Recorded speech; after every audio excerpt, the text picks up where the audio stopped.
민원연 프레임 체크. 주차장에 분홍색 선으로 표시된 여성 우선 주차장을 보신 적 있죠? 무심코 지나치신 분도 있고 왜 여성에게만 저런 주차장이 필요한가 생각하신 분도 있고 이상하게 너무 많은 거 아니냐 따지고 싶은 분도 있을 겁니다. 그런데 민원연이 유튜브 게시물을 살펴보니 생각보다 이 여성 전용 시설에 대한 비난의 목소리가 크고 깊었습니다. 그 주장의 핵심 명제는 우리 사회의 성차별은 이미 사라졌기 때문에 여성 전용 시설은 도리어 역차별이라는 것이었습니다. 우리 사는 세상이 정말 온전히 성평등한 사회라고 단언할 수 있을지 되묻고 싶지만 이보다 먼저 우리 사회에 왜 여성 전용 시설이라는 것이 생겼는지 그 맥락을 짚어보려고 합니다. 여성 전용 시설 중 가장 먼저 떠오르는 것은 여성 우선 주차장입니다. 이건 오세훈 서울시장이 2009년에 처음 도입했습니다. 생각보다 오래됐죠. 서울시가 가장 먼저 했는데요. 현재는 익산시, 시흥시 등 여러 기초자치단체에서도 시행 중이라고 합니다. 여성을 범죄로부터 보호하겠다는 취지가 있지만 영유아를 동반한 여성 및 임산부가 편리하게 시설을 이용할 수 있는 권리를 보장하기 위해 만들어졌다고 합니다. 그러나 이 제도를 비판하는 사람들이 있습니다. 한 유튜버는 미국 CBS에서 한국의 여성 우선 주차장을 보며 놀렸다면서 아주 쪽팔려 죽겠다. 망신도 이런 망신이 없다. 라고 한탄했습니다. 이 유튜브는 실력이 없어서 주차를 못하는 사람들에게 배려가 무슨 XX예요. 실질적으로 몸이 불편하고 넓은 공간이 필요한 임산부와 장애인들에게 특별함을 줘야 한다고 생각합니다. 라고 주장했어요. 이 영상의 조회수는 81만 회를 넘어섰습니다. 이처럼 차라리 임산부를 배려하라는 주장은 여성 우선 주차장을 비판하는 주요 논리입니다. 또 다른 유튜버도 임산부는 이해하지만 여성 전용 공간이 필요하냐고 비판하고 있습니다. 그리고 이런 영상의 댓글에서는 분노와 조롱이 넘쳤습니다. 이 댓글에는 본인도 여성이지만 이건 정말 불필요하다라는 의견도 있었습니다. 자, 그렇다면 여성 우선 주차장이 여성이 주차를 못하기 때문에 만든 것일까요? 아닙니다. 주차장에서 남성보다 여성이 범죄에 노출될 확률이 높고 범죄의 피해가 더 크기 때문입니다. 주차장에서 여성을 표적으로 삼아 벌이는 범죄는 한때 뉴스에서 너무 자주 들려왔습니다. 2015년 충남 아산의 한 대형마트 지하주차장에서 차에 타려던 여성을 납치해 살해한 이른바 김일곤 사건이 있었습니다. 범인은 인적이 드문 지하주차장의 특성을 이용해 차량에 타려던 여성을 기습적으로 덮쳤습니다.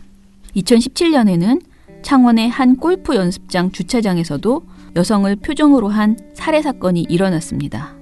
2016년 MBC의 여성 노리는 맞춤형 범죄 기승이란 보도에서도 지난 1월에는 부산 해운대구의 한 대형마트 지하주차장에서 30대 주부가 납치를 당할 뻔했고 지난 3월에는 서울 서초구 잠원동의 한 대형마트 지하주차장에서 30대 주부가 차에 타려는 틈을 노려 괴한이 침입해 금품을 빼앗아갈 뻔했다라고 전했습니다. 이런 범죄의 공통점은 주차장이라는 공간에서 여성을 대상으로 저질러졌다는 점입니다. 바로 이런 이유로 사각이 없는 밝은 위치, 주차장 출입구 또는 관리원과 가까운 곳, CCTV 감시가 쉬운 곳, 승강기에서 장애인 주차장 다음으로 가까운 곳에 여성 전용 주차장을 설치하라고 권고한 것입니다. 서울시 주차장 설치 및 관리 조례 제25조의 2에 따르면 주차 대수 규모가 30대 이상인 주차구역에서는 전체 주차 대수의 10% 이상을 여성이 우선하여 사용하는 여성 우선 주차장으로 만들어야 합니다. 그러나 여성 우선 주차장은 장애인 전용 주차장과는 다르게 법적인 구속력이 없습니다. 시민의 자율에 맡기는 것이지 강제하는 제도가 아닌 것입니다. 따라서 영유아를 동반한 경우 남성 운전자도 여성 우선 주차장에 주차할 수 있습니다. 여성 전용 택시도 여성 우선 주차장과 비슷한 비판을 받고 있는데요.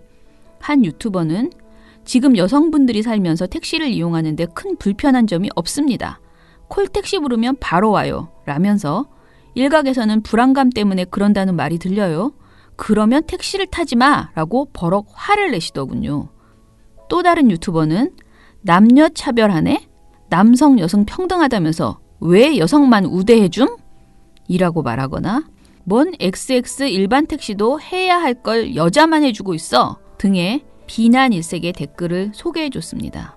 또 다른 분은 우리나라 교통수단은 보조금 지원 등을 통해 세금이 직간접적으로 무조건 들어갑니다.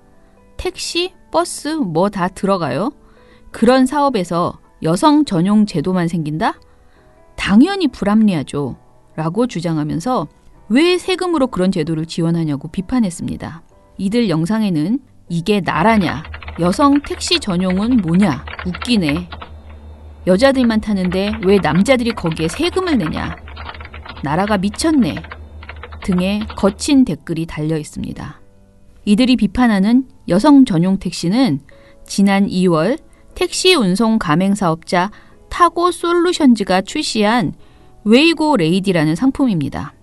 이 차는 여성 기사가 운전하는 예약제 택시이고요. 성인 여성 승객만 이용할 수 있답니다. 영유아를 동반한 여성 승객을 배려해서 카시트를 설치해 놓았다고 합니다. 이번에도 도대체 왜 이런 택시가 생겨났나 사회적 맥락을 살펴볼까요? 여성 전용 택시가 나온 배경에는 택시를 이용할 때 남성보다 여성이 불쾌, 불편, 불안함을 더 많이 느껴야 했던 고통이 있습니다. 2015년 경기도 가족여성연구원이 발표한 경기도민의 폭력 허용 태도에 따르면 만 19세 이상 성인 남녀 1,500명 중 밤늦게 귀가하거나 택시를 탈 때 무슨 일이 생길까봐 두려운가? 라는 질문에 여성의 약 70.5%가 두렵다고 답했습니다. 반면 같은 성인 남성은 약 12.6%가 두렵다고 답했습니다. 같은 상황에서 택시를 이용할 때 성인 여성이 성인 남성에 비해 약 6배 정도 더 불안을 느끼고 있는 것인데요. 이것이 그냥 아무 이유 없이 여성이 불안감이 높아서 그렇다고 말할 수 있을까요? 2017년 여성민우회가 발간한 2017 성차별 보고서 설문조사에서는 여성 승객들이 택시기사에게 겪은 외모 지적, 사생활 간섭, 원치 않는 훈계, 반말, 성차별, 성희롱 등의 사례를 볼 수 있습니다. 오죽하면 돈을 더 내고라도 안전한 택시를 타고 싶다는 욕구가 나왔을까요? 그리고 오죽하면 이런 발상을 받아 여성 전용 택시가 생겨났을까요? 안전할 권리, 평온할 권리는 사람이라면 응당 누려야 할 인권입니다. 여성 우선 주차장이나 여성 전용 택시를 보면서 그 실효성을 따지고 남녀 차별이라고 화를 내기보다는 이런 제도를 도입하게 된 사회적 맥락을 이해하고 이런 사회 구조적 문제를 어떻게 개선할지 논의부터 시작하는 것은 어떨까요?